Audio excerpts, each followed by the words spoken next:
Jésus t'a béni aujourd'hui. Vous l'avez trouvé?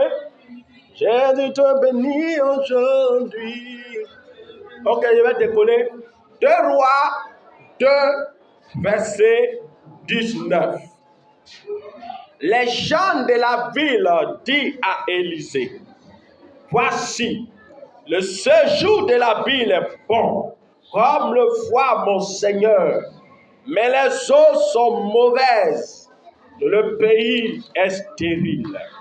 Il dit, apportez-moi un plat neuf, et mettez-y du sel. Et ils le lui apportèrent.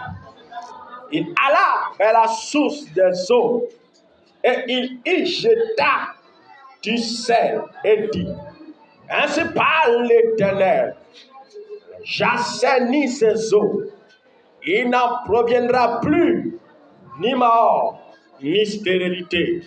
Et les eaux furent assainies jusqu'à ce jour, selon la parole qu'Élisée avait prononcée. Verset 23, il monta de là à Bethel, et comme il cheminait à la montée, des petits garçons sortis de la ville et se moquaient de lui. Ils lui disaient, monte, chauve, monte, chauve.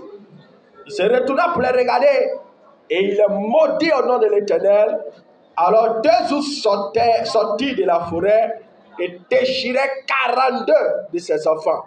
De là, il alla sur la montagne du Carmel, d'où il retourna à Samarie. Amen. Proverbe 26, verset 2. Comme l'oiseau s'échappe, comme une hirondelle s'envole, ainsi la malédiction sans cause n'a point d'effet. Dis à ton voisin, anéantis la parole de malédiction. Anéantis la parole de malédiction. Dis-lui encore, anéantis la parole de malédiction. Anéantis la parole de malédiction. Amen. La parole de malédiction, c'est l'action de maudire une personne. C'est le fait de déclarer des paroles néfastes dans le but de voir une personne dans la souffrance. La parole de malédiction, c'est lorsqu'une personne animée d'une colère se met à maudire quelqu'un dans le but de voir la personne souffrir. C'est le fait de déclarer des paroles dans le but de changer l'atmosphère de la personne qui est en face de nous. C'est lorsque nous imposons à cette personne un autre type ou un autre mode de vie. C'est lorsque nous envoyons le spirituel à se lever contre la vie de quelqu'un. La parole de malédiction est une parole qui vient pour mettre quelqu'un dans la disgrâce, qui vient pour enlever la faveur sur quelqu'un, qui vient pour créer le trouble dans la vie de quelqu'un. Alléluia. Et vous devez savoir que lorsqu'une personne maudit, la malédiction peut avoir effet. Tu peux te dire que c'est simplement une parole que la personne a dit, mais mon frère, la parole qu'il a dit est plus qu'une parole, elle aura de l'efficacité. Parce que le monde a été créé par la parole de Dieu. Donc dans la bouche de l'homme, il y a une puissance, que ce soit du côté du diable, comme du côté de Dieu. Lorsqu'une personne te maudit, s'il y a une cause, ça prend effet. C'est pourquoi quand on lit dans la Bible ici, on voit Élisée. Élisée qui est fâché. Pourquoi des enfants se sont moqués de lui? Parce qu'il était chauve, il avait la calvitie. Et les enfants disaient, oh vieux chauve là, vieux chauve là. La Bible dit, il était fâché et il les a maudits. Quand il les a maudits, la Bible dit qu'il y a une ours là-bas qui est quittée dans la forêt pour venir les bouffer. Donc la parole qu'Élisée a ordonnée sur ses enfants allait provoquer une ours dans la forêt. Pousser l'ours à venir tuer les gens. Donc lorsque quelqu'un te maudit et que cette malédiction a une base, tu dois savoir que quelque chose dans le spirituel va se soulever contre toi. Tu vas voir ça juste comme une parole, mais cette parole est plus qu'une parole. Jésus a dit que mes paroles sont esprit et vie. Donc la parole qu'on déclare, on ne la voit pas. Mais cette parole peut se matérialiser si tu ne prends pas garde. Et ça dépend de qui t'a maudit. Parce que chaque malédiction a son effet en fonction de la personne qui t'a maudit. Si c'est un homme de Dieu qui t'a maudit, c'est dangereux. Si c'est Dieu qui te maudit, c'est dangereux. Si c'est un sorcier qui te maudit, c'est dangereux. Si c'est le diable qui te maudit, c'est dangereux. L'essentiel, évite d'être maudit. Être maudit, c'est subir les dégâts de la vie. Alléluia. Et lorsque tu es maudit, mon frère, tu dois tout faire pour régler ça. Sinon, sans ça, tu n'iras nulle part. Il y a des gens qui ont eu la malédiction de Dieu sur leur tête. Parce qu'ils ne vivent pas comme Dieu veut. Par exemple, tu lis dans la Bible nous fait savoir qu'aucun homme ne doit verser le sang de son ami sur cette terre. Et la Bible nous fait savoir que le premier homme à avoir tué un homme, c'était Caïn. Quand Caïn a tué son propre frère, la Bible déclare que Dieu l'a maudit. Il dit, tu seras errant et vagabond sur la terre. Donc tous ceux qui assassinent les gens, qui tuent les gens, ce sont des gens que Dieu maudit. Même s'ils n'ont pas entendu la voix de Dieu, ils sont frappés de malédiction. C'est pourquoi après les crises, après les guerres dans les nations, si vous remarquez bien, beaucoup de gens deviennent fous. Pourquoi? Parce que certains ont tué des innocents. Ils ont été frappés de malédictions. Certains, avant de mourir, que c'est en train de les tuer, les ont maudits. Alléluia. Et quand tu es maudit de ce type de malédiction, mon frère, un archibishop ne peut pas enlever. Le seul moyen d'être délivré d'une malédiction que Dieu a prononcée sur toi, c'est toi-même qui dois chercher à enlever ça. Tu dois aller négocier avec Dieu. Parce que Dieu peut avoir décidé de te détruire. Mais si tu ne vas pas négocier avec Dieu, tu resteras dans la malédiction. C'est pourquoi lorsque par exemple tu vois l'histoire de Saoul, la Bible dit que Saoul, Dieu dit, je me suis repenti d'avoir établi Saoul comme un roi sur mon trône. Parce que Saoul, c'est un enfant rebelle et désobéissant. La Bible nous dit que Samuel, le prophète, qui était le père spirituel de Saoul, a passé toute la nuit à pleurer, à demander pardon à Dieu. Dieu lui dit, arrête de pleurer sur Saoul. Je l'ai rejeté comme roi. C'est un faux roi, il ne m'obéit pas. Quand Dieu se fâche contre quelqu'un, mon ami, ne cherche pas d'abord à envoyer un prophète. Pour dire, prophète, pose-moi les mains, verse-lui sur ma tête, ça ne marchera pas. Parce que le prophète n'est pas Dieu. La seule manière de pouvoir désactiver une malédiction que Dieu a prononcée sur toi, toi-même vas le rencontrer. C'est pourquoi quand il lit Ésaïe 1, il dit venez et plaidez. Toi-même tu dois aller te mettre devant Dieu pour dire Seigneur, pardonne-moi, je vais changer. Mais dans la vie de Saoul, on n'a pas vu l'esprit de repentance. Or lorsque par exemple tu vois un homme comme Akab, la Bible dit que Akab c'est lui qui a envoyé la corruption dans le monde d'Israël. Il a amené le peuple de Dieu à pécher contre Dieu. Au point où Dieu était fâché. Il dit, toi, je vais te décimer toute ta race. La Bible dit, quand Akab a entendu cette parole, qu'est-ce qu'il a fait? Il allait se jeter au pied de Dieu. Et il s'est mis en train de pleurer. Il a déchiré son habit pour dire, Seigneur, pardonne-moi. Regarde ce qu'il a fait. La Bible dit que Dieu a touché Élie le prophète pour lui dire, regarde, il y a ce qu'Akab a en train de faire. Akab, le grand pécheur, le pudique, le voleur, le tueur, l'assassin. Dieu était touché par l'attitude de Akab. Oh, Dieu a dit, je vais le détruire toute sa race. La Bible dit que l'Éternel s'est repenti de vouloir le détruire.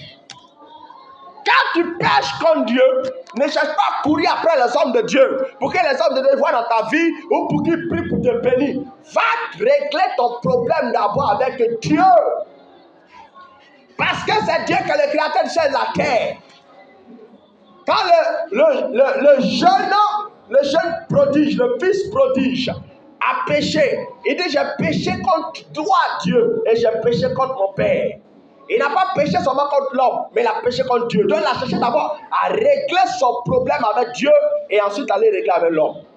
Quand tu sais que tu es en désobéissance à Dieu, Il faut chercher à faire la paix avec Dieu avant de courir après les hommes de Dieu. Sinon, mon frère, tu vas traîner une malédiction derrière toi. Cadeau. Amen.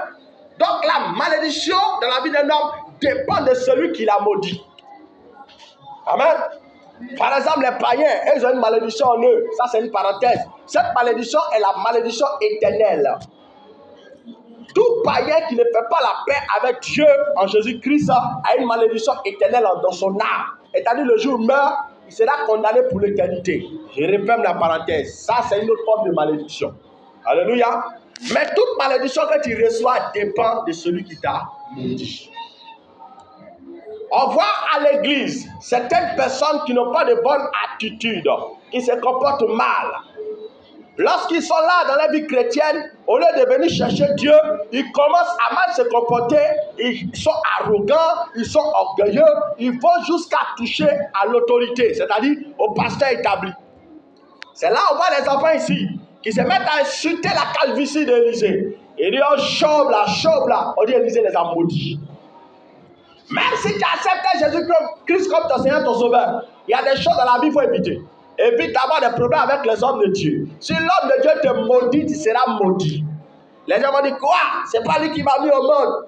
Il est mon papa et puis ma maman bien. On se connaissait où? Moi, je suis venu à l'église et puis on me maudit. Sa malédiction ne peut pas marcher, frère. Il y a des chrétiens qui aiment se blaguer. Hein. L'onction qui est capable de guérir un malade peut aussi maudire. L'onction qui relève un paralytique peut aussi maudire. Donc, quand tu es maudit d'une malédiction d'un homme de Dieu, il ne faut pas te fatiguer. Ça va te prendre. C'est pourquoi il faut éviter d'être en conflit avec les hommes de Dieu. Même si tu apprends que c'est mal comporté, mon frère, évite d'avoir des histoires de l'homme de Dieu. Tu peux dire, lui petit là, lui peut faire quoi? Un petit comme ça. Je me souviens à l'époque, on avait une fille, une sœur dans notre église. Cette sœur-là, notre pasteur à l'époque, quand tu veux devenir chante, il te donne les critères pour devenir chante. Il te dit pour être chante, il n'y a pas d'impudicité. Tu ne couches pas un garçon tant que tu n'es pas marié. Tout le monde a répondu, on a compris. Donc les filles chantent, il y a le peuple, tout le monde veut chanter le micro. D'ailleurs, mais c'est débat pour chanter. Mais quand tu viens, tu t'es chanté, il dit voilà la condition. Ma condition ici, on ne couche pas un garçon pour venir chanter. Tu n'es pas prêt, il faut laisser le micro. Donc, dans le secret, toutes les filles là vivaient dans la publicité. Chacun son petit gars dans le secret. Chacun fait un peu. Et puis, il s'est rendu compte qu'il y a la bêtise. Donc, il passe soit les filles va les parler. Et la responsable des choses se met à se plaindre. Mais comment tu peux nous parler comme ça? Comment tu peux parler comme ça? Elle est polie, alléluia. Elle a tellement parlé que l'homme de Dieu pour finir se fâcher. Il a maudit, alléluia. Au lieu de chercher à se repentir, demander pardon à l'homme de Dieu, venir s'humilier, elle se fâche et puis elle quitte l'église. Donc tu quittes l'église avec une malédiction. Voyez que c'était de l'amusement. La Bible dit, en Ésaïe 44, verset 10, il dit, je confirme la parole de mes serviteurs et j'accomplis ce que prédit mes envoyés. Donc si un pasteur te maudit pendant que tu es dans la désobéissance, ça va se coller. Elle a fait parler dans une autre église. Il ne faut pas partir dans une autre église qu'un pasteur t'a maudit. Cherche d'abord à régler ton problème avec le pasteur avant de partir. Sinon la malédiction va te poursuivre.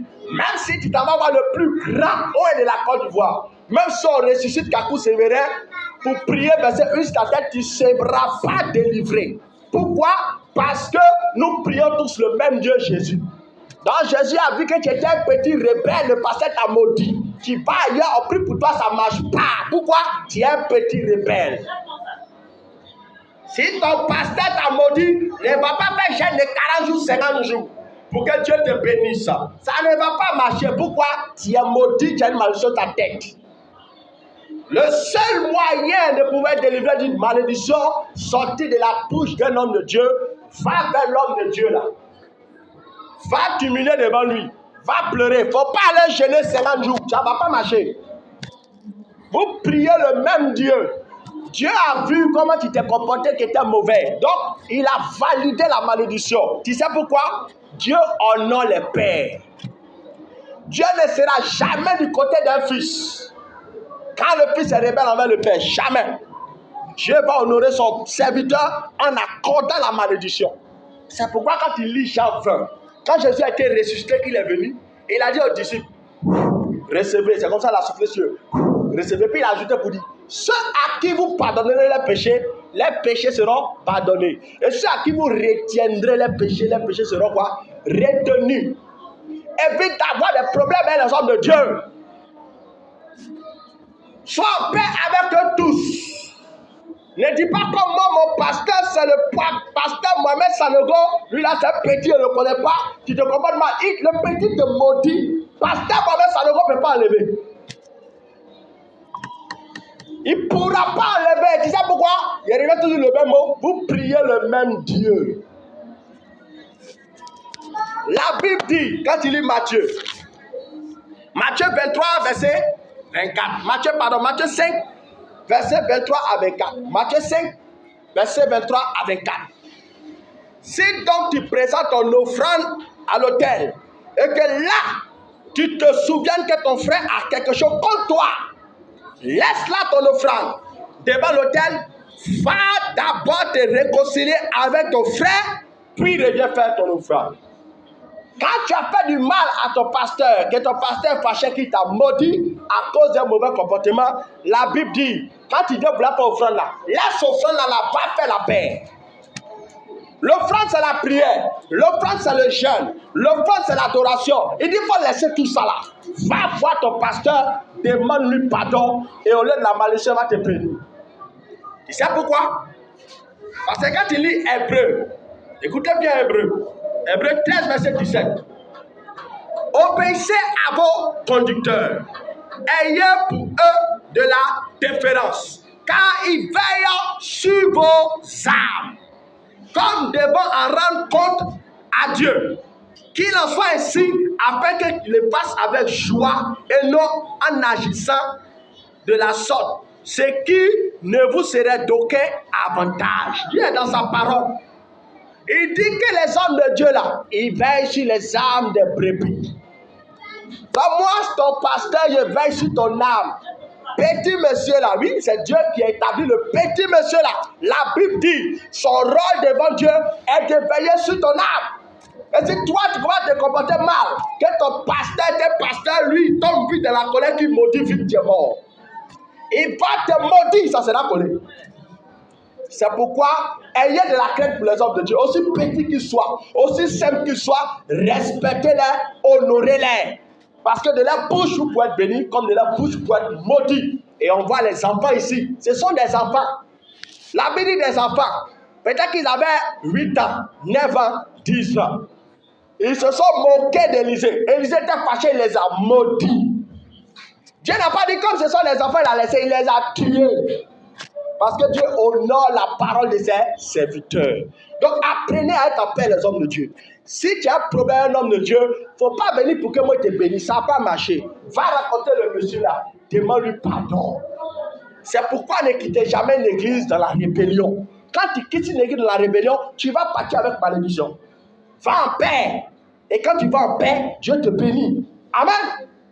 Donc la malédiction dans la vie de quelqu'un dépend de celui qui l'a maudit. Deuxième point. La malédiction de ton père et de ta mère. Évite d'être maudit par ton père et par ta mère. Il y a des gens, parce qu'ils sont devenus chrétiens, au nom du christianisme et de la spiritualité, ils disent, mon papa est sorcier, ma maman est sorcière. C'est elle qui a bloqué ma bénédiction. Dieu m'a montré.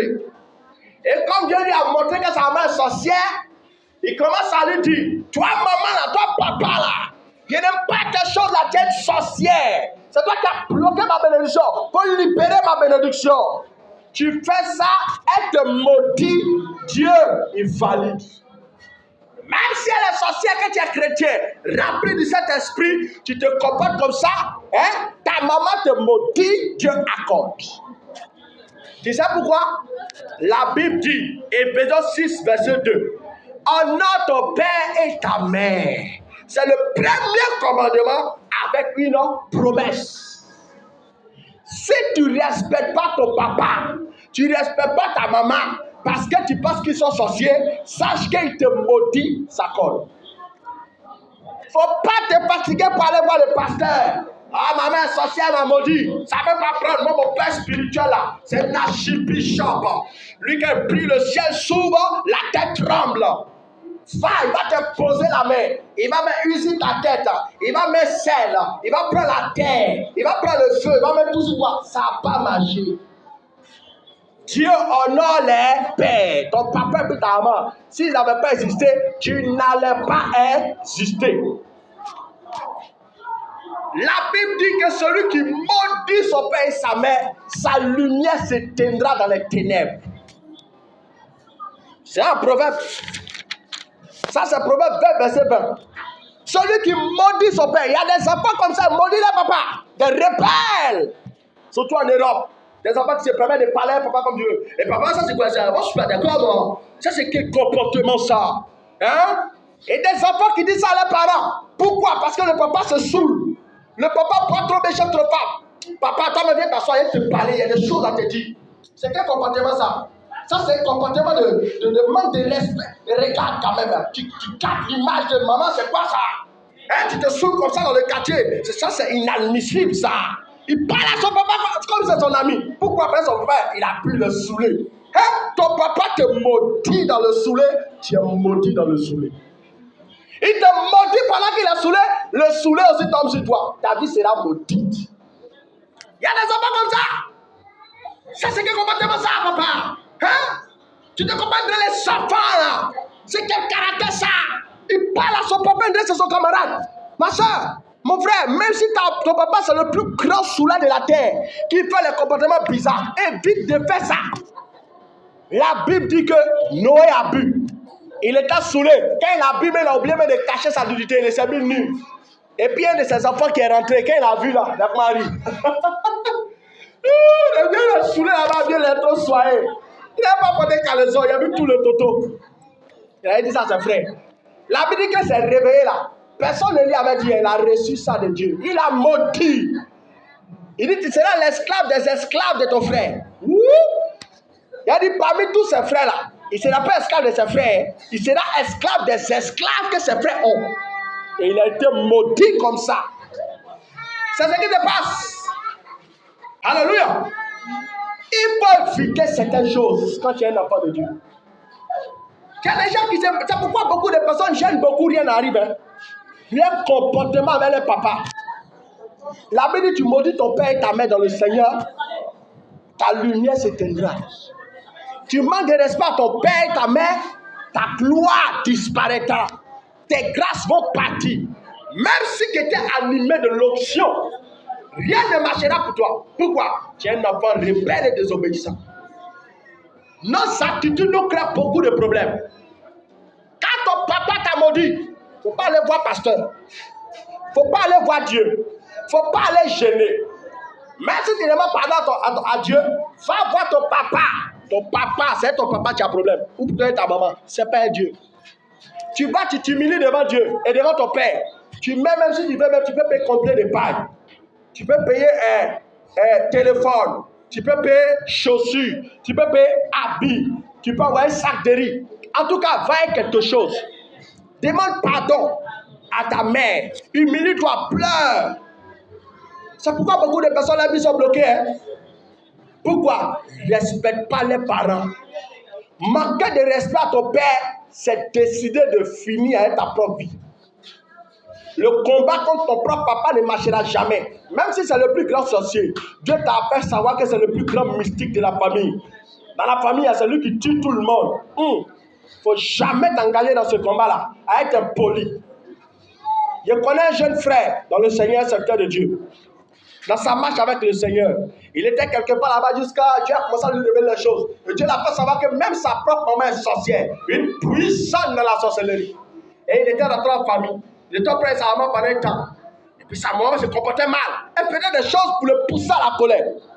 Et puis un jour, il est dans la maison, il priait, puis le Seigneur lui dit, regarde, mon fils, ta mère est sorcière. Il dit, oui, je sais. Il dit, le jour où tu vas manquer de respect à ta mère, si elle te maudit, moi Dieu, je vais valider. Même si elle est sorcière, honore-la. Respecte-la. Il y a des enfants aujourd'hui, au nom de ma maman est sorcière, au nom de mon papa est sorcier. Hein?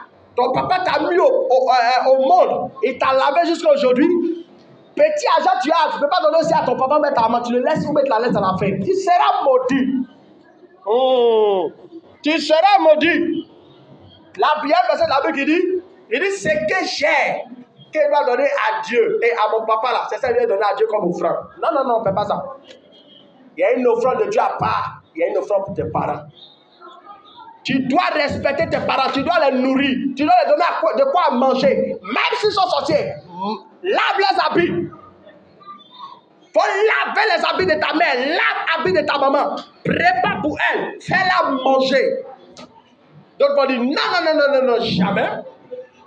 C'est ma maman qui a bloqué ma vie. Dieu m'a dit ça. Le prophète m'a dit. Mon foyer dans lequel il était là, c'est un gâteau. Je ne peux pas accepter. Et plus tu fais ça, Dieu te maudit encore qu'elle te maudit. C'est ça, les principes spirituels. On se lance dans des combats spirituels inutiles où on sort pédant. Respecte ton père et ta mère. Le premier commandement suivi d'une promesse. Chouchoute ta mère. Respecte-la. Maintenant, quand c'est qu'elle est sorcière, là, il y a une autre manière de combattre. Ce n'est pas dans la chair. La Bible, on n'a pas lutté contre la chair et contre le sang, mais contre les esprits. Ta maman, c'est ta maman. C'est l'esprit charnel que tu combats. Pas elle-même. Pas elle-même. Les gens renversaient le combat. Ils combattent leurs frères. Ils combattent leurs soeurs. Au nom de quoi? La spiritualité. Ah, la spiritualité même que Dieu a créée là. Les gens sont devenus plus spirituels que Dieu. Ah, Dieu lui me dit dans sa parole, tu aimeras ton prochain comme toi-même. Donc, si tu te comportes mal, ton père te maudit. Ça te prend. Tu sais qu'il est sorcier, mais tu l'aimes. Tu sais qu'il est sorcier, mais tu l'aimes. La plus grande arme dans le monde spirituel, c'est pas le feu, c'est l'amour. C'est l'amour, c'est pas le feu. Je paralyse, je me bats. C'est l'amour. C'est l'amour qui paralyse le diable et ses agents. Alléluia. Tu dois apprendre à connaître ta place. Sinon, je t'assure, tu vas prier, verser huile d'olive. On prend bassine d'huile, on baisse ta tête. Ça ne va pas se débloquer. Pourquoi? Tu as reçu la malédiction de ton père et de ta mère. Va faire la paix. Maintenant, tu découvres que ton papa t'a maudit et tu n'as pas fait la paix, il est mort. Qu'est-ce que tu dois faire? Ton pasteur t'a maudit, il est mort. Qu'est-ce que tu dois faire? Comme je connais un homme, là où j'ai vécu, quand j'avais 13 ans, 14 ans, 15 ans, ce monsieur-là, c'était un petit voyou, c'était un jeune frère, il était plus âgé que moi, mais il était trop bandit. Son père l'a mis à l'école, tout. Mais il n'y a pas de quelqu'un, mais il était bandit. Donc, il dormait dans la même maison que son père a construit 3 chambres, 2 chambres, salon et une grande cour que son papa a réussi à acquérir ça. Mais il était tellement rebelle qu'un jour, il a osé se battre contre son propre père. Je connais un autre aussi qui a pris même coup de poing avec son propre papa. Mais ce gars-là, tu le vois au quartier, il marche comme ça. Il est devenu comme un vagabond, il marche sur la terre. Il est toujours en mode colère. Quand il marche, il sait ce paquet quoi. Quand il sait ce paquet, c'est yeux deviennent rouges. Il n'est pas des choses vraies. Il sait ce paquet quoi. Quand il sait, ça devient rouge. Mais il n'allait nulle part dans la vie. Ça vient bloquer. L'autre aussi, lui qui a fait parler, le premier qui est dans la maison de son papa là. Son papa est mort. Tu découvres que tu as fait du mal à ton père. Tu as fait du tort à ton père. Que ta vie est bloquée, rien ne va. Ne va pas pleurer sur la tombe de ton papa. Si tu vas faire ça, tu vas activer maintenant les esprits de mort.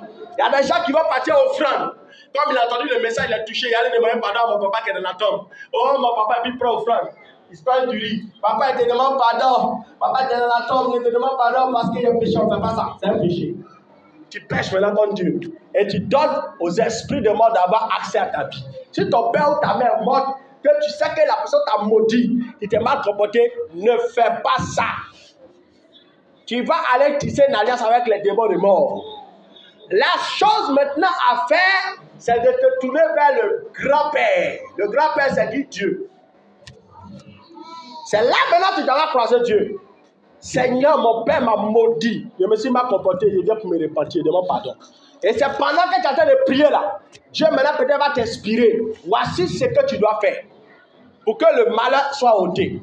Pour que la malédiction qu'il a prononcée contre toi soit ôtée. Parce que c'est Dieu qui pardonne les péchés.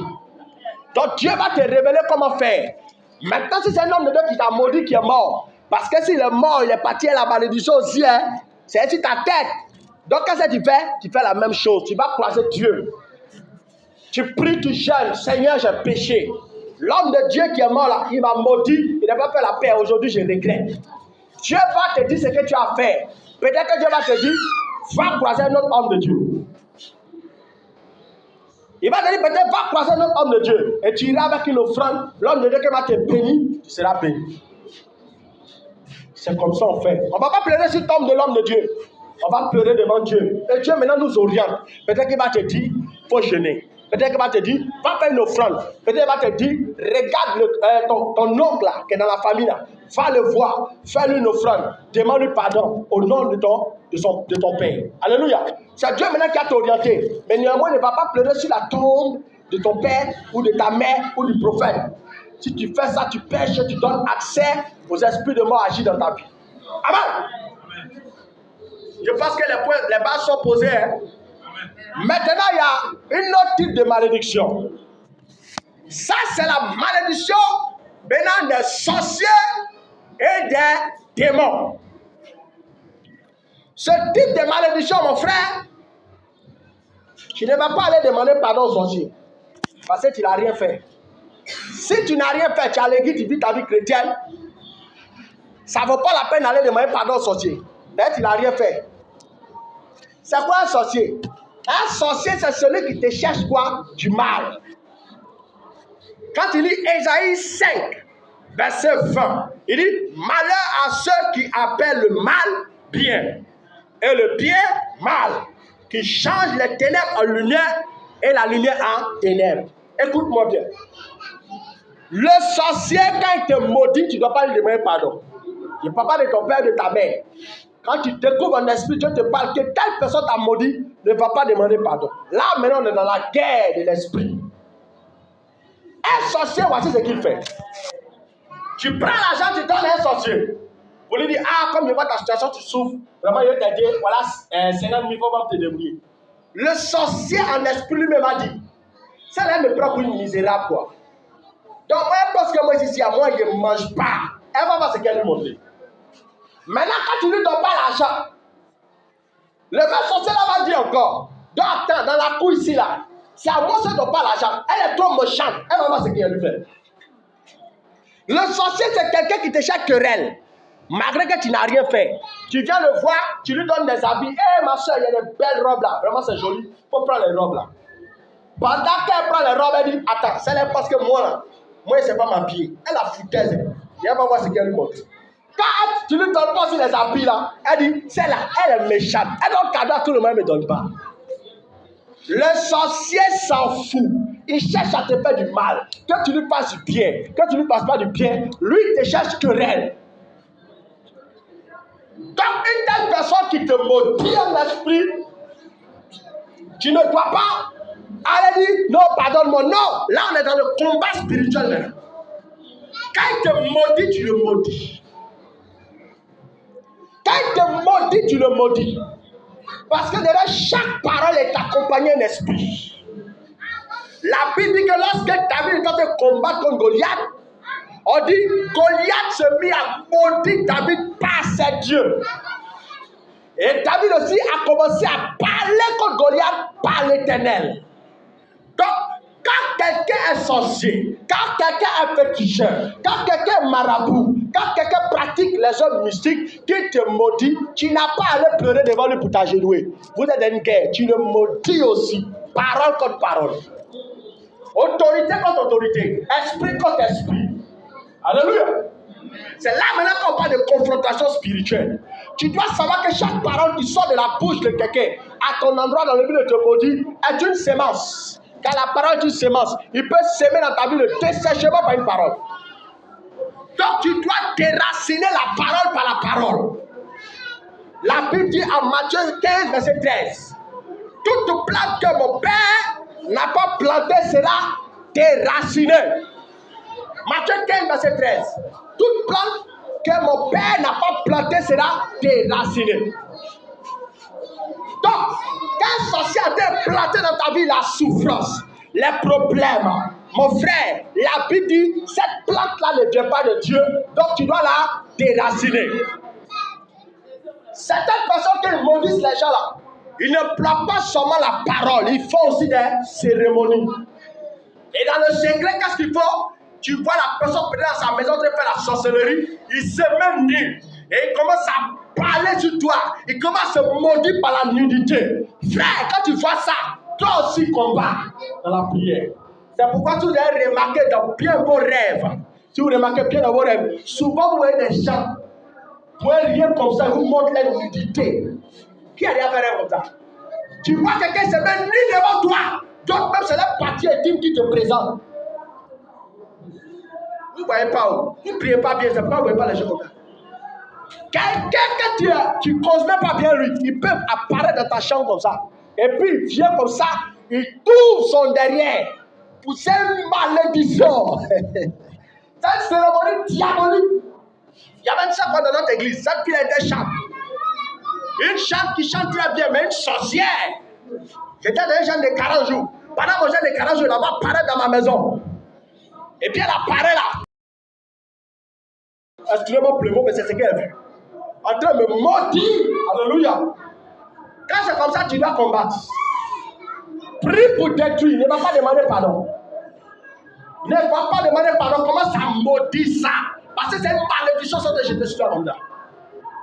Tu vois un esprit des gens qui sont réunis, en train de parler, en train de déclarer. Ils vont chez des pétitions, des marabouts, en train de faire des cérémonies. Ne t'assois pas pris. Si ta vie a été maudite par des cérémonies, toi aussi tu dois délivrer ta vie par des cérémonies. Quand Dieu a voulu donner la délivrance à Gédéon, il a demandé à Gédéon de renverser l'autel et de bâtir un autre autel à l'Éternel. Quand c'est par les autels que ta vie a été détruite, tu dois aussi bâtir l'autel. Quand c'est par des cérémonies, tu dois aussi passer par des actes prophétiques. Est-ce que vous me comprenez? C'est pas tout parti au parle seulement. Même si tu parles pour dire je commande le feu, il y a des moments là, la prière seule ne marche pas. Accompagne ça et les actions prophétiques. Tu imagines que toi, ta vie, pour te détruire, ils ont commencé à tuer les moutons, tuer les cabris. Pour que ta vie soit détruite. Frère, quand tu as prié là, il ne faut pas prier seulement le feu, le feu. Il faut connaître les actions prophétiques. Ça, c'est des lois spirituelles. Connais les actions prophétiques pour prier. Dans la Bible, il y a beaucoup d'actions prophétiques. Quand Jésus, par exemple, a voulu délivrer, en Jean 9, il y a un homme là-bas qui est né aveugle. Jésus n'a pas prié seulement par imposition de main. On dit Jésus a pris la boue. Et il a mis sur l'air du monsieur, il a commandé. Quand il a fini, il a dit, va te laver au réservoir de Siloé. Si le monsieur ne tombait pas dans l'eau, il n'allait pas être guéri. Ce n'est pas toutes les prières, on dit, paf, feu. Il y a des moments chez toi là, toi-même, il faut être mystique. Parce que les chrétiens sont plus sorciers que les sorciers. Vous dites ça toujours. Les sorciers, ils mangent l'homme. Ils boivent le sang de l'homme. Le chrétien a la possibilité de boire et de manger le corps de Dieu. Tu dois apprendre à savoir manger le corps de Dieu et à boire le sang de Dieu chez toi à la maison. N'attends pas à l'église. Tout ça, c'est des cérémonies spirituelles que Dieu t'a donné. Et on est assis là, le feu, je bombarde. Frère, il y a des moments dans ta vie que ça ne va pas là. Prends le vin, symbole du sang de Jésus. Prends le corps de Christ, qui est le pain sans levain. Mange ça à la maison. Prie avec le vin. Impose-toi les mains. Déclare des paroles. Ça commence à désactiver dans ta vie. Pourquoi? Parce que celui, en Jean 6 ans, qui mangera de mon corps, qui boira de mon sang, aura la vie éternelle en lui. Donc si la vie éternelle de Dieu en toi, qui peut te combattre? Tu as d'activer la vie éternelle, dont la mort éternelle va partir. Mon action plus ça va. Fire, bombarde, paralyse, frère. C'est pas tout parti, on fait parole seulement. Il y a des moments chez toi là, quand tu sens que ça ne va pas, active les actions prophétiques. C'est pourquoi quand tu lis dans la Bible qu'on a lu le premier livre, on dit là-bas, Élisée le prophète. Les gens sont venus le voir pour lui dire. Il dit, Élisée le prophète. Regarde comment la ville est belle.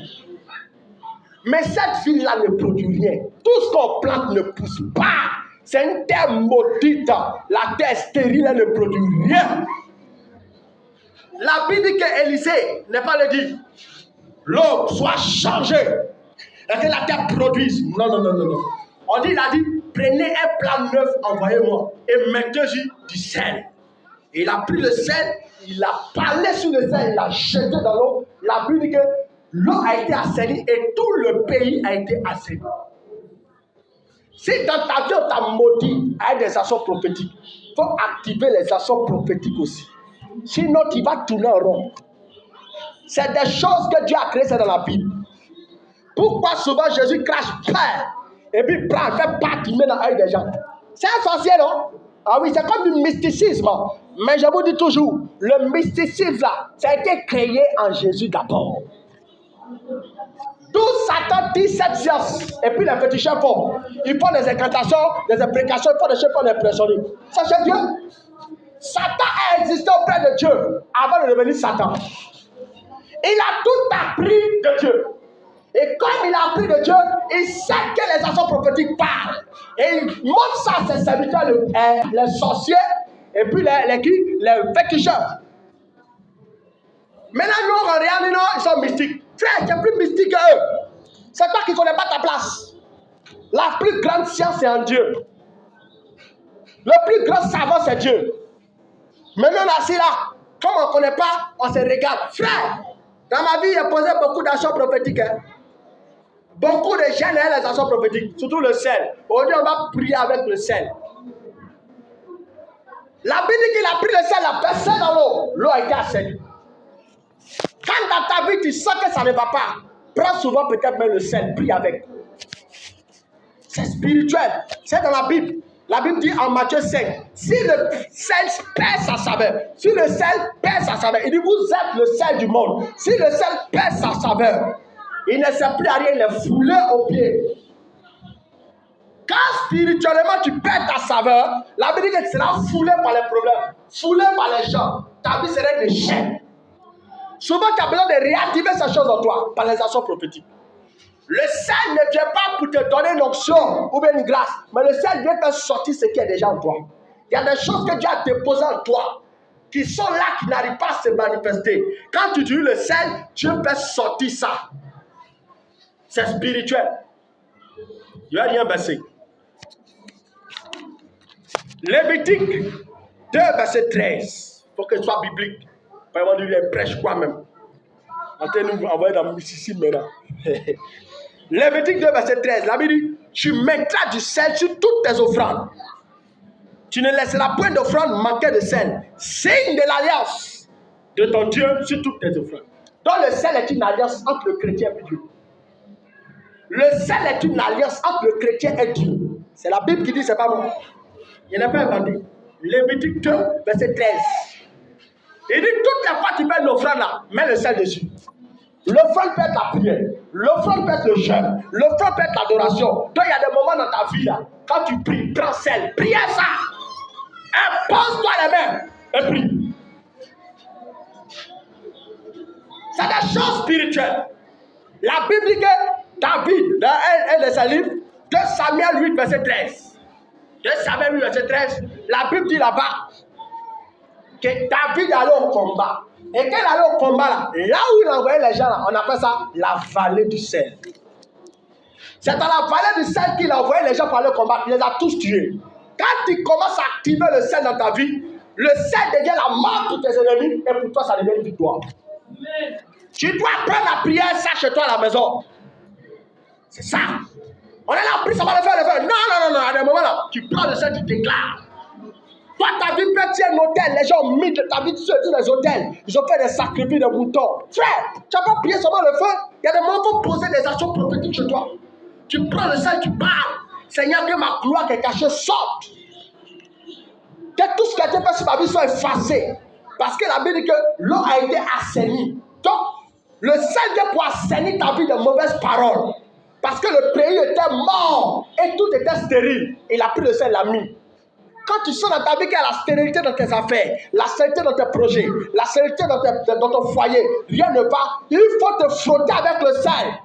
Quand on va chez Petit Chat, on ne lance pas seulement Corinne. On donne des nassigis pour se frotter. Les fétichistes ont des lastiques pour se frotter. Alléluia. J'ai fait le fétichisme, c'est ça de quoi je vous parle. On fait des lastiques, on se lave. Au milieu de la nuit, on nous donne des choses, on fait des rituels. Et dans le Seigneur, c'est des genres de choses qui existent. On fait aussi des rituels spirituels. Tu dois apprendre à être un homme spirituel. Apprends à être un homme spirituel.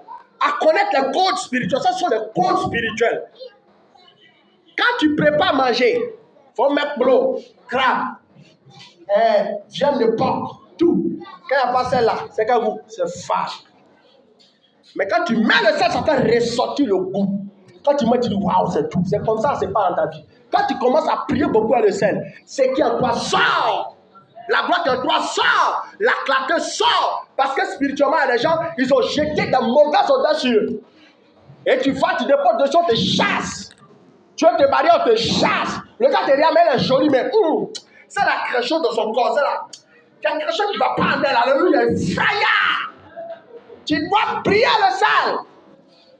Tu déclares, Seigneur, la main est belle, elle est belle là. Seigneur, que j'attire l'homme de ma vie. Alléluia. Tu dois prier le sel. Les gens ne prient pas le sel. Ils ne prient pas l'eau. Ils ne prient pas, ils ne font pas son prophétique. Ils sont là comme ça. Frère, tu ne connais pas les chansons prophétiques, il y a des choses dans lesquelles tu ne vas pas rentrer. Tu vas être bloqué là. Il ne faut pas faire ça sur un jour. Il y a des moments là. Tu peux prendre 40 jours de jeûne, tu es dessus. J'ai fait ça en 2005, en 2015. En 2015, comment j'ai découvert ça? Dieu m'a vu t'enseigner les choses, mais il y a même beaucoup la Bible. En 2015, je suis en plein jeûne de 53 jours. Et je priais, je jeûne, je priais, je jeûne. Le jeûne dont vous avez parlé, je priais beaucoup à le sel. Et pendant que je priais, au milieu de la nuit, j'ai vu une vision. Dans la vision, j'ai vu des hommes en tout blanc qui sont sortis derrière moi, une grande armée. Et il y avait une grande armée devant moi aussi, qui était une armée de ténèbres, qui se sont soulevés. Il y a eu un affrontement. Ça active les anges. Si c'est une alliance, la Bible dit que le sel est une alliance, donc ça fait quoi? Ça active les anges de Dieu. Tu dois prier le sel pour tes enfants, pour ta vie. Il y a des fois tu dors, tu te réveilles, tu sais que tu as mangé un rêve, tu as bu l'alcool dans ton rêve, tu as bu l'eau dans ton rêve, tu as fait des choses impures. Prends le sel, mets dans ta bouche, prie avec, avale, paf, ça détruit tout en toi. Ça. Alléluia. Donc, utilise le sel sur toi. Quand par exemple tu lis Ézéchiel 16, 14, la Bible dit là-bas que à ta naissance, tu n'as pas été frotté à le sel. Depuis que tu es là, à qui t'a frotté le sel? Quand tu es né à ton papa, t'a frotté le sel? Non, c'est des actions prophétiques. Quand tu es né dans le Seigneur, là, est-ce que tu as frotté le sel? Non. Si tu as été déjà frotté le sel, gloire à Dieu. Mais tu dois prendre ça pour faire comme des rituels souvent chez toi. Purifier ton âme, pour purifier ton esprit, pour que ton éclat revienne. Parce qu'il y a des gens qui ont une grosse étoile, des grosses destinées, mais cette destinée est enfouie dans les ténèbres.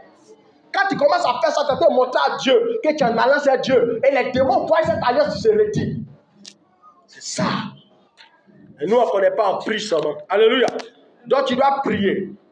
Tu dois prier pour que tes ennemis périssent spirituellement. La Bible dit en Jean 4, verset 9. Ils périssent par le souffle de Dieu. Ils sont consumés par le vent de sa colère. Active la colère de Dieu contre ceux qui te maudissent. Active la colère de Dieu par la prière, par les actions prophétiques contre les gens qui te maudissent. Il dit, je serai l'ennemi de tes ennemis, l'adversaire de tes adversaires. Quand les gens te maudissent en esprit, ne pleure pas. Lève-toi, prends la guerre entre tes mains. Prie, les anges de Dieu vont agir. Il dit, je ferai manger à tes oppresseurs leur propre chair. Et ils sauront que je suis l'Éternel, ton rédempteur, le puissant de Jacob. Dieu est capable de faire manger à tes ennemis ce qu'ils ont prévu pour toi. La mort qu'ils ont prévue dans ton foyer, ils vont faire retomber cela sur eux à cause de tes prières d'action prophétique. Les paroles de sorcellerie qui ont été relâchées sur ton ministère, sur ta destinée, sur ta maison, prie avec le sel. Alléluia. Même avant de faire ça, on peut écouter les non, ce ne sont pas sorcellerie, ce n'est pas sorcellerie, c'est biblique, je vais monter les récits. Donc je vois à la maison, prier avec le sel. Alléluia. On va s'arrêter là et on va prier un peu. Amen.